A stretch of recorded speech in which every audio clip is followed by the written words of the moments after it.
जिज्ञासु दर्शकों बहुत बहुत अभिनंदन है, स्वागत है आप सभी का इस चैनल पर। प्रत्येक दिवस की भांति आज भी हम श्री रामचरितमानस पर ज्ञान चर्चा का कार्यक्रम लेकर उपस्थित हुए हैं। और आज जो हमारी चर्चा का विषय है वह है हनुमान जी का संजीवनी बूटी लेने जाना और काल नेमी का वध। तो जैसा कि हमने पिछले व्याख्यान में श्रवण किया है कि लक्ष्मण और मेघनाथ का घनघोर भयंकर युद्ध होता है, जिसमें मेघनाथ वीरघातनी शक्ति का प्रयोग करके, शक्ति बाण का प्रयोग करके लक्ष्मण जी को मूर्छित कर देते हैं। फिर लक्ष्मण जी को अपनी बाह में उठा करके हनुमान जी प्रभु श्री रामचंद्र जी के पास लाते हैं। और जब प्रभु श्री रामचंद्र जी अपने छोटे भाई लक्ष्मण की ये दशा देखते हैं, उनको इस दशा में देखते हैं, तो प्रभु श्री रामचंद्र जी बहुत व्याकुल करते हैं, बहुत दुखी हो जाते हैं, बहुत विलाप करते हैं। और फिर जामवंत जी की सलाह के अनुसार लंका में सुसेन नाम का एक वैद्य रहता है, उनको हनुमान जी ले करके आते हैं, घर समेत ही उनको उठा करके हनुमान जी ले आते हैं। फिर सुसेन वैद्य जी जो है आ जाते हैं प्रभु श्री रामचंद्र जी के पास, जहाँ पर लक्ष्मण जी मूर्छित हैं। प्रभु श्री रामचंद्र जी के पास जिस जगह पे सभी वानर सेना इकट्ठे हो गए हैं और जहाँ प्रभु श्री रामचंद्र जी हैं, वहाँ ले करके सुसेन वैद्य को हनुमान जी आते हैं। फिर अब सुसेन वैद्य जी प्रभु श्री रामचंद्र जी के चरणों में सिर नवाया, राम पदार बिंद सिर नायउ आई सुसेन, कहा नामगिरी औषधि जाहु पवन सुत लेन। फिर जो है सुसेन वैद्य जी आते हैं और उसने प्रभु श्री रामचंद्र जी के चरणों में सिर नवाया, उसने पर्वत और औषधि का नाम बताया। सुसेन वैद्य जो है पर्वत का नाम बताते हैं और वो उस औषधि का भी नाम बताते हैं, और औषधि का नाम बताते हैं कि इस पर्वत पर ये औषधि मिलेगा। उसने कहा, हे पवन पुत्र औषधि लेने के लिए जाओ। रामचरण सरसिज उर राखी, चला प्रभंजन सुत बल भासे, उहाँ दूत एक मर्म जनावा, रावण काल नेम गृह आवा। श्री राम जी के चरण कमलों में सिर नवा करके, श्री रामचंद्र जी के चरण कमलों को हृदय में धारण करके पवन पुत्र हनुमान जी अपना बल बखान करके, अर्थात मैं अभी लिए आता हूँ ऐसा कह करके, मैं तुरंत ही लेकर के आता हूँ उस संजीवन बूटी को, जिस भी औषधि का नाम वैद्य जी ने बताया है, सुसेन वैद्य जी ने बताया है, वो संजीवन बूटी है, संजीवन औषधि है। उस औषधि को मैं तुरंत ही लेकर के आता हूँ, ऐसा हनुमान जी कहते हैं। फिर हनुमान जी चले गए। अब उधर एक गुप्तचर ने रावण को इस रहस्य की खबर दी, तब रावण काल नेमी के घर आया। इस सारी बातें, इस सारी घटना की खबर रावण के गुप्तचर ने रावण को दे दिया। रावण ने उसको सारा मर्म बतलाया काल नेमी को। काल नेमी एक राक्षस था। उस राक्षस के घर जा कर के रावण जो है काल नेमी नाम के राक्षस के घर जा कर के रावण सारी बातें उस काल नेमी को बताते हैं। काल नेमी ने सुना और बार बार सिर पीटा। उसने कहा, तुम्हारे देखते देखते जिसने नगर जला डाला उसका मार्ग कौन रोक सकता है। रावण जो है काल नेमी को हनुमान जी का मार्ग रोकने के लिए भेजना चाहता है। रावण चाहता है कि काल नेमी जो है इस राक्षसी वेश का त्याग करके कोई साधु का रूप धारण करके हनुमान जी के मार्ग में जाए और उसके मार्ग को रोके, उसके मार्ग का बाधा बने, ऐसा रावण चाहता है। फिर जो है जब ये काल नेमी ऐसा करेगा तो हनुमान समय पर सजीवन बूटी नहीं ले आ पाएगा, समय पर उस औषधि को नहीं ला पाएगा, जिससे लक्ष्मण की मृत्यु हो जाएगी। यही रावण चाहता है और इसी कार्य के लिए वो काल नेमी नाम के राक्षस को भेजने के लिए जो है उनको कहता है, मतलब काल नेमी को कहता है कि तुम जाओ, इस तरह से मेरा काम करो, हनुमान का रास्ता रोको। फिर जो है काल नेमी अपना सिर पीटता हुआ कहता है, अरे जिसने देखते ही देखते तुम्हारा सारा नगर जला डाला, पूरे लंका का उजाड़ कर दिया, उसका मार्ग भला कौन रोक सकता है। श्री रघुनाथ जी का भजन करो, अपना कल्याण करो। इस तरह से कालनेमी रावण को समझाता है। कालनेमी कहता है कि श्री रघुनाथ जी का भजन करो, उनसे वैर भाव का त्याग कर दो, जिसने देखते ही देखते तुम्हारी सारी नगर को उजाड़ दिया, पूरे लंका में आग लगा दी, उसका मार्ग भला कौन रोक सकता है? और तुम मुझको उसका मार्ग रोकने के लिए भेज रहे हो? अरे ये मुझसे नहीं हो पाएगा। मैं तुमको भी यही सलाह दूंगा कि तुम भी श्री रामचंद्र जी के प्रति जो ये वैर भाव है उनका त्याग कर दो और श्री रघुनाथ जी का भजन करो। हे नाथ, झूठी बकवास छोड़ दो, नेत्रों को आनंद देने वाले कमल के समान श्याम सुंदर श्री रामचंद्र जी को भजो, अपने हृदय में उनको धारण करो। मैं भेदभाव और ममता रूपी मूर्ता को त्याग दो। ये मैं वो तू, इस तरह से तेरा मेरा ये जो भेदभाव है, इस मूर्ता को त्याग दो और श्री रघुनाथ जी का भजन करो। अज्ञान रूपी रात्रि में सो रहे हो, सो जाग उठो, अब जाग जाओ। अज्ञान रूपी रात्रि में तुम सोए हुए हो, हे रावण, अब जाग जाओ। जो काल रूपी सर्प का भी भक्षक है, कहीं स्वप्न में भी वह रण में जीता जा सकता है? इस तरह से रावण को कालनेमी समझाता हुआ कहता है। प्रभु श्री रामचंद्र जी की महिमा रावण को बताता है कालनेमी कि तुम उनके दूत को रोकने के लिए कह रहे हो, प्रभु श्री रामचंद्र जी से वैर कर रहे हो। अरे जिसने तुम्हारे सारे नगर को जला डाला, लंका में आग लगा दिया, अशोक वाटिका का उजाड़ कर दिया, तुम्हारे अनेक योद्धाओं का वध कर दिया, राक्षसों का वध कर दिया, उस प्रभु श्री रामचंद्र जी के दूत हनुमान जी का रास्ता रोकने के लिए कह रहे हो? मुझ में वो सामर्थ्य नहीं है। इस तरह से कालनेमी कहता है। उसकी ये बातें सुनकर रावण बहुत ही क्रोधित हुआ।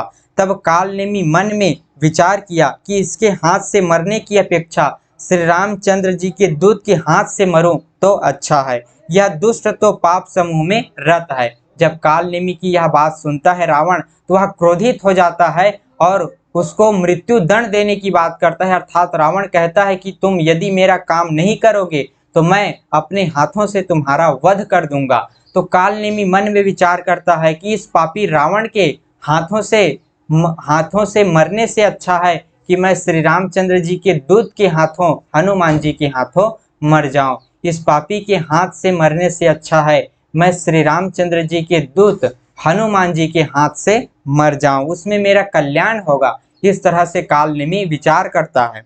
वह मन ही मन ऐसा कहकर चला। अब कालनेमी जो है वो काम करने के लिए, रावण ने जैसा कहा था उसको करने के लिए अब वो चला जाता है।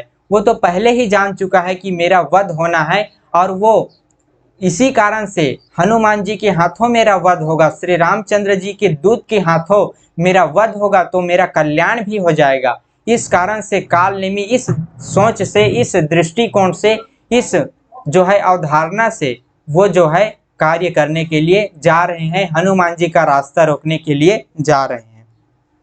अब वह मन ही मन ऐसा कहकर चला गया और उसने मार्ग में माया रची, तालाब, मंदिर, सुंदर बाग बनाया। अपने जहाँ निवास करने के लिए तालाब, मंदिर, सुंदर बाग बगीचे बनाते हैं अपनी माया से कालनेमी जो है। हनुमान जी ने सुंदर आश्रम देखकर सोचा, अब हनुमान जी जब देखते हैं कि यहाँ पर मंदिर बना हुआ है, सुंदर आश्रम है, बाग बगीचे हैं, तालाब हैं, लगता है यहाँ कोई संत पुरुष रहता होगा। उसने सोचा, जब वो आश्रम देखता है तो सोचा कि मुनि से पूछकर जल पी लूं जिससे थकावट दूर हो जाए। हनुमान जी सोचते हैं कि थोड़ा समय जल पी लेता हूँ, जल ग्रहण कर लेता हूँ, इतना दूर से आ रहा हूँ तो थोड़ा सा थकावट अपना मिटा लेता हूँ।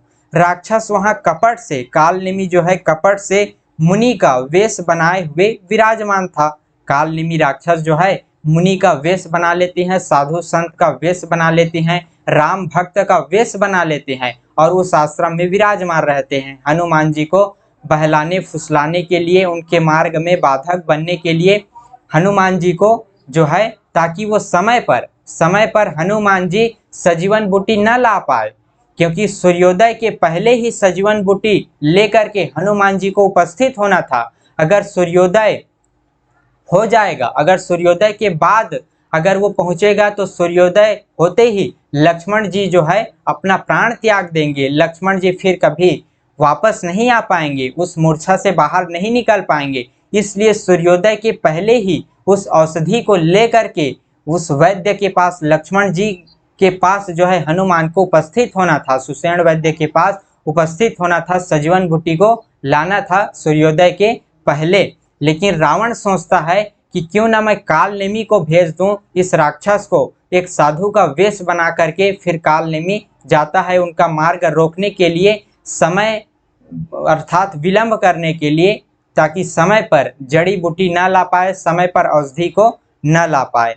वह मूर्ख अपनी माया से मायापति के दूत को मोहित करना चाहता था। मारुति ने उसके पास जाकर मस्तक नवाया। वह श्री राम जी के गुणों की कथा कहने लगा। अब कालनेमी जो है श्री रामचंद्र जी के दूतों की कथा कहने लगा। वह मूर्ख जो है मायापति के दूत को, श्री रामचंद्र जी मायापति हैं, उनके दूत हनुमान जी को माया में उलझाना चाहता है, हनुमान जी को मोहित करना चाहता है। हनुमान जी उसके पास जाकर मस्तक नवाते हैं, सिर नवाते हैं, क्योंकि उसने साधु का वेश बना रखा है, राम भक्त का वेश बना रखा है, ऊपर से साधु का चोला धारण कर रखा है। वह श्री राम जी के गुणों की कथाएं कहने लगा, श्री राम जी का गुणगान करने लगा। वह बोला, रावण और राम में महान युद्ध हो रहा है। कालनेमी बोलते हैं, जो साधु का वेश बना करके कालनेमी बोलते हैं, राम जी जीतेंगे, इसमें संदेह नहीं है। हे भाई, मैं यहाँ रहता हुआ ही सब देख रहा हूँ, मुझे ज्ञान दृष्टि का बहुत बड़ा बल है। हनुमान जी ने उससे जल मांगा तो उसने कमंडल दे दिया। हनुमान जी जल मांगते हैं तो वो कमंडल दे देते हैं। हनुमान जी ने कहा, थोड़े जल से मैं तृप्त नहीं हो पाऊंगा। तब वह बोला, तालाब में स्नान करके तुरंत लौट आओ। हनुमान जी को कहते हैं कि पास में ही एक तालाब है, सरोवर है, वहां पर जा करके स्नान करो, अपनी प्यास बुझाओ। इस तरह से वो राक्षस कालनेमी, जो साधु का वेश धारण कर रखा है, रावण राम भक्त बन रखा है, वो बताते हैं कालनेमी जो है, तो मैं तुम्हें दीक्षा दूं।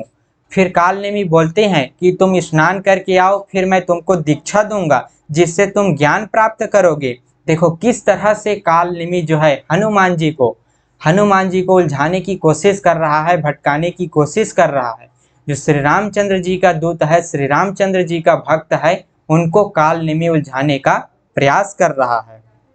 ऊपर से साधु का वेश धारण कर रखा है, ऊपर से साधु संत का चोला पहन रखा है, लेकिन अंदर से तो वो राक्षस है, कालनेमी है। सर पैठत कपिपद गहा मकरि तब अकुलान, मारी सुधरी दिव्य तनु चली गगन चढ़ी जान। यद्यपि कालनेमी जानता है, कालनेमी ने बहुत समझाने का प्रयास किया रावण को। तो इस तरह से अगर हम देखें तो कालनेमी को ये बात पता है कि मेरा वध होना निश्चित है, और मेरा वध हनुमान जी के हाथों होगा, श्री रामचंद्र जी के दूत के हाथों होगा, तो मेरा कल्याण भी हो जाएगा। इस दृष्टिकोण से, इस सोच के साथ कालनेमी वहां पर वो कार्य कर रहा है।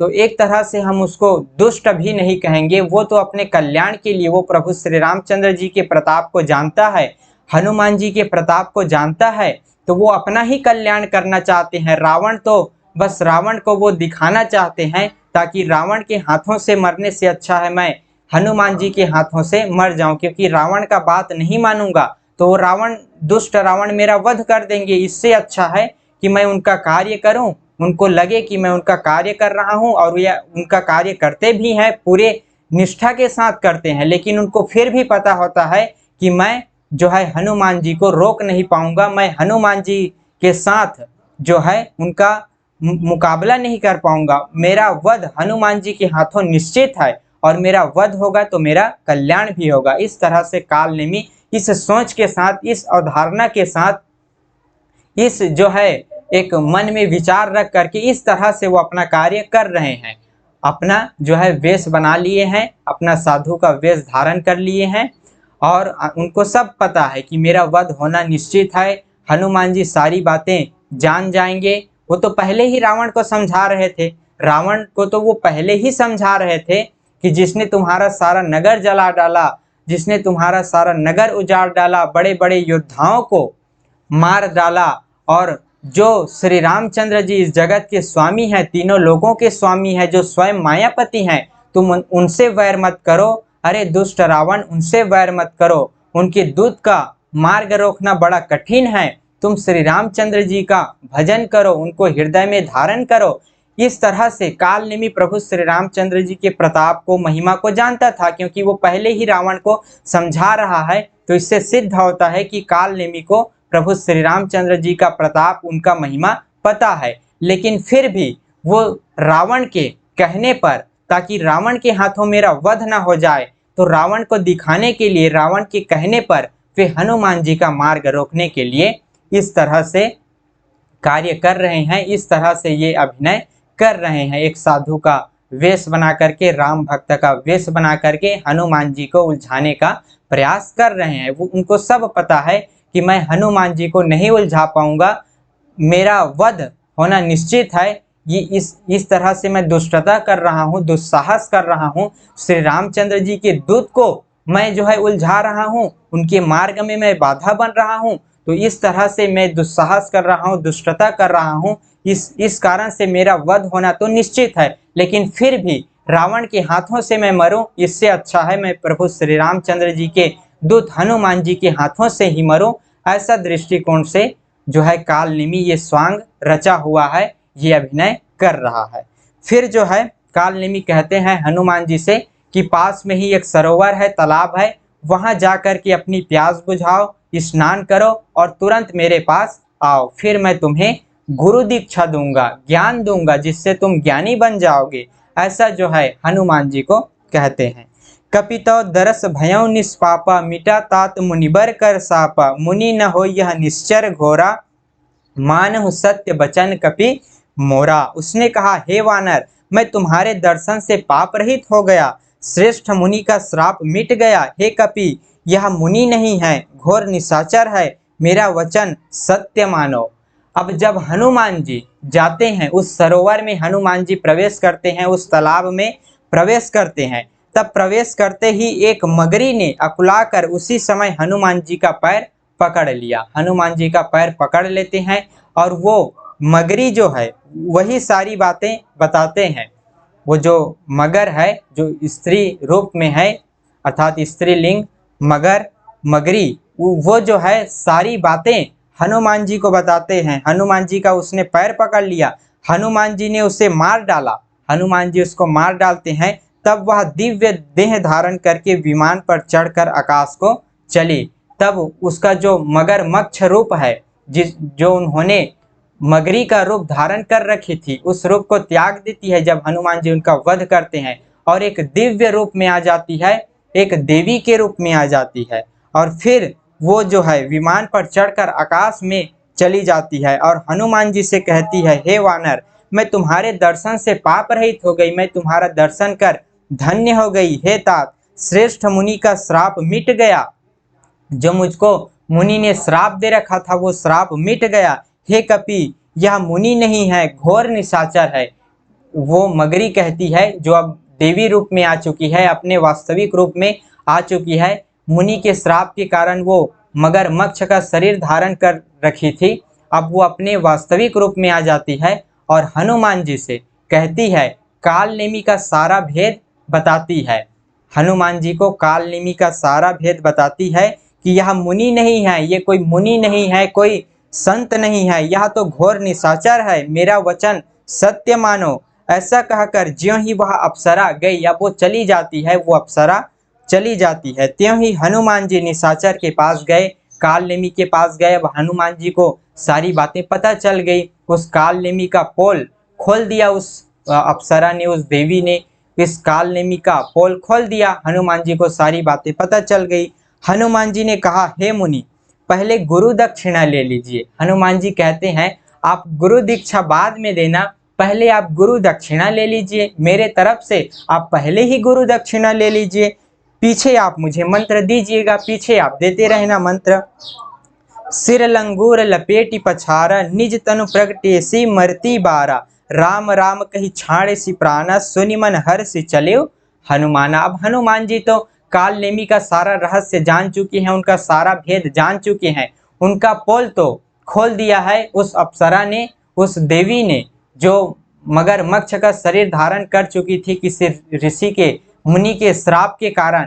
वो अपने वास्तविक रूप में आ जाती है। जब हनुमान जी उनका वध करते हैं तब वो अपने वास्तविक रूप में आ जाती है और हनुमान जी को सारा भेद, सारा रहस्य बता देती है। फिर हनुमान जी काल नेमी को आकर कहते हैं कि आप गुरु दीक्षा बाद में देते रहिए, पहले जो है गुरु दक्षिणा ले लीजिए, गुरु दीक्षा बाद में दीजिए, पहले गुरु दक्षिणा लीजिए। हनुमान जी ने ऐसा कहकर उसके सिर को पूंछ में लपेटकर उसे पछाड़ दिया, उसके सिर को पूंछ में लपेटकर पछाड़ दिया। मरते समय उसने अपना राक्षसी शरीर प्रकट किया। कालनेमी अपने असली रूप में आ जाते हैं, राक्षसी रूप में आ जाते हैं। फिर जो है मरते समय उसने राम राम कहकर प्राण छोड़े। कालनेमी तो पहले से जानता था कि मेरा वध होना निश्चित है, और मरते समय उसने राम राम कहकर प्राण छोड़े। यह उसके मुंह से राम नाम का उच्चारण सुनकर हनुमान जी हर्षित हो जाते हैं। मन में हर्षित होकर हनुमान जी आगे की ओर चले जाते हैं, अपने आगे मार्ग में आगे बढ़ जाते हैं। तो इस तरह से कालनेमी का वध हो जाता है, और हनुमान जी अपना कार्य पूरा करने के लिए, उस औषधि को लाने के लिए आगे उस पर्वत की ओर बढ़ जाते हैं। तो इस तरह से आज का हमारा ये व्याख्यान था। आज हमने श्रवण किया, कालनेमी का वध हो गया और हनुमान जी सजीवन बूटी को लाने के लिए, उस औषधि को लाने के लिए चले गए हैं।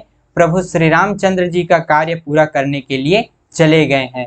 अब आगे वो सजीवन बूटी लेकर के आएंगे, और फिर जो है सुषेण वैद्य जो है किस तरह से लक्ष्मण जी को जीवित करेंगे, उनको मूर्छा से बाहर निकालेंगे, वो हम अगले की व्याख्यान में श्रवण करेंगे। तो आज के इस व्याख्यान को हम यहीं पर विराम देते हैं। आप सभी को इस व्याख्यान में आनंद आया होगा। इस तरह से आप सभी लोग इस व्याख्यान का श्रवण करते रहिए, प्रभु श्री रामचंद्र जी के इस कथा का आनंद लेते रहिए। कथा कहने में कुछ त्रुटि हो गई हो तो उसके लिए क्षमा करें, और इस तरह से आज के इस व्याख्यान को हम यहीं पर विराम देते हैं। पुनः मिलेंगे अगले दिन आगे की चर्चा का कार्यक्रम लेकर। बहुत बहुत आभार आप सभी का। ओम तत्सत।